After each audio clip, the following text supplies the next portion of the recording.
Hi, kinky people. It's Mistress Vega. Lady Katie. And welcome to The Bonding Experience. And today we're bringing you the bare bones of our favorite topic. Pet play. You want to ask yourself, well, if anything, what is pet play? It's pretty much when a human takes on the emotional persona of a domestic to a semi-domestic animal. What is pet play not? It is not bestiality, and it is not animal cruelty. We would like to add in a disclaimer that if any animals are harmed or you know of any animals being harmed in any way, report it to the authorities. And then kick their ass. Basically, because we love animals. Yes, I do. There's roles in pet play, so we're going to break it down really quick for you. The top types are a handler. What's a handler? Handler is just basically someone who's there for a short period of time, a scene, so to speak, just for the evening. And they do not what?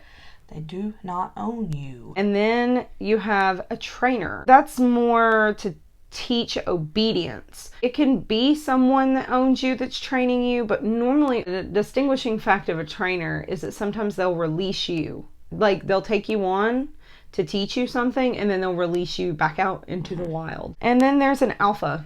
So alpha breaks down more for the LGBT side. And so it starts with a male typically identifying pup, which is the alpha, and then he has his pack, which under him would be his partner or beta pup.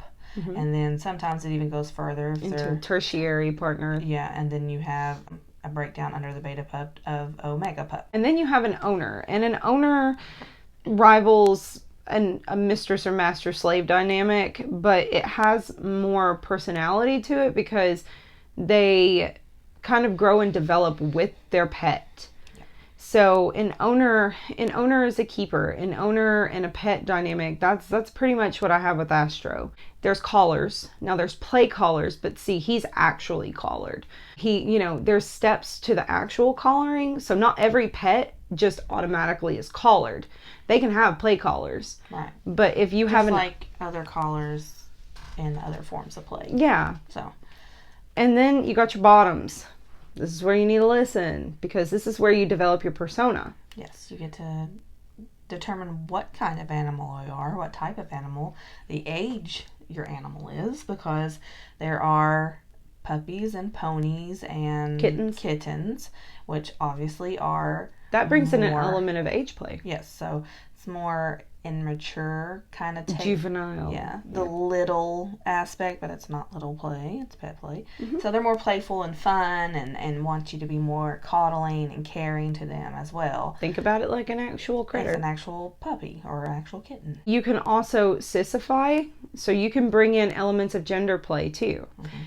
Also, when you're looking into these aspects, if you don't have an owner, you are considered a stray. There's vocabulary to pet play as well. So a mosh is the equivalent of getting together in a non-sexual playdate style setting. Some of the things you may want to bring to a mosh or anytime you're playing. Oh, yes. Is knee pads, number one. And you can get those volleyball knee pads at Walmart. Like $8. And then I got these for Astro. It's a mitt. You can see these. They're very soft. Keeps his hands good and safe and protected. I think can walk on the ground with them. Yeah, easily. I believe I paid $30 on Amazon for these. So they're definitely worth getting. This is kind of essential for pups. Yes. Now this is not... Sorry about that. My hair gets stuck to everything. Oh, hold it up higher. She's little. I have to tell her to get it up there. Not really little. She's just short. Stature small. Most people don't think that. I'm only 5'1", guys. Yeah, she's teeny tiny. So this is one of Astro's hoods, and it is a mock of a Mr. S leather hood. This is a neoprene. Always get a large, don't get a small when you're ordering these. We found ours on Amazon for $25, and they're lovely. Honestly, I highly recommend going for this until you're really into pet play and you can afford a Mr. S leather hood. Which my pup, that's all he likes, and he has that same exact one except for it's blue. But I mean, it does just fine, and he puts it on and it takes him to his headspace, and Oh, that's another thing. Headspace. Never put mirrors around your pet. They like to stay in their headspace a lot of the time. They have a certain image of themselves as a pet. And if they're seeing themselves as a human, it kind of fucks with it a little bit. Oh, and that's another thing. So she's going to link the video of the guys. You can see our guys in their hoods because we did a interview with Astro and Cliff. So I'll post them above our heads at the end of this video. See their opinions on their side of the slash. The collars, what we were speaking about. There are formal pet collars as well, and I'll link a photo right here of Astro's. Now, like, my pup has a formal collar, but it's not a formal collar. He wore it to their formal collar ceremony. He wore his little formal bow tie collar. It's very adorable. It's really cute. So, I mean, it's not two different formals. Right? So.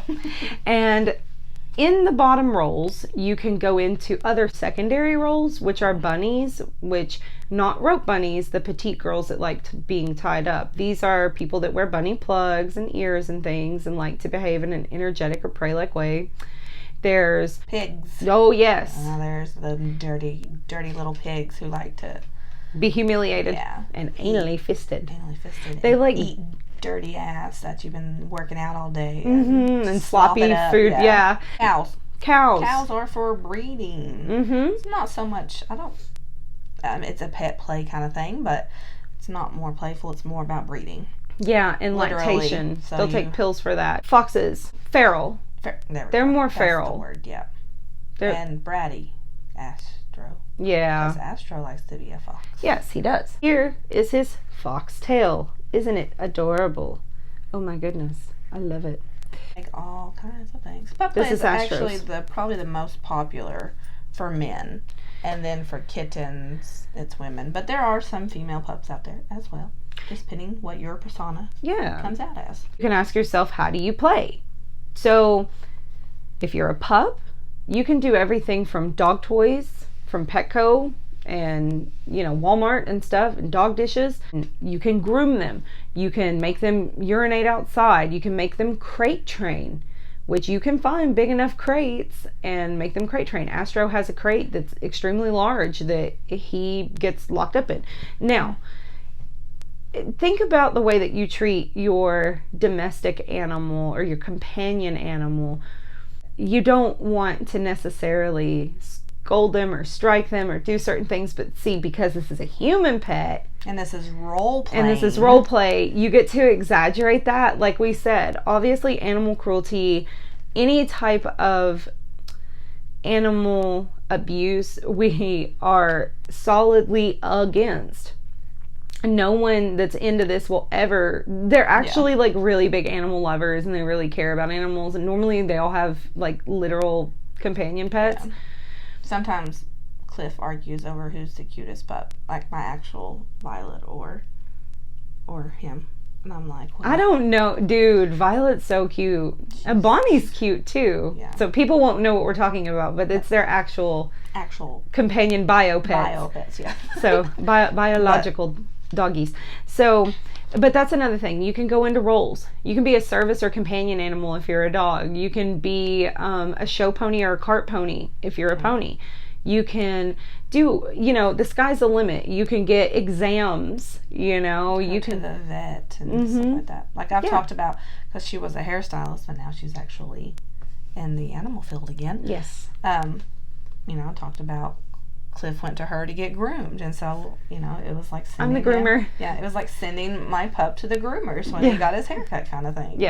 So I mean, just little fun play things you can add to it like that. There's so much to pet play, and we don't want to bombard you with it, but we can always break this down into secondary videos and stuff like that, like individual different types of animals. So subscribe and like the videos, and follow the other videos, and like us on Facebook and on Instagram, because when we hit 500 subscribers, we're going to be doing a giveaway, and one of the things in the giveaway bag will be a nice little toy, and we'll see you in the next video.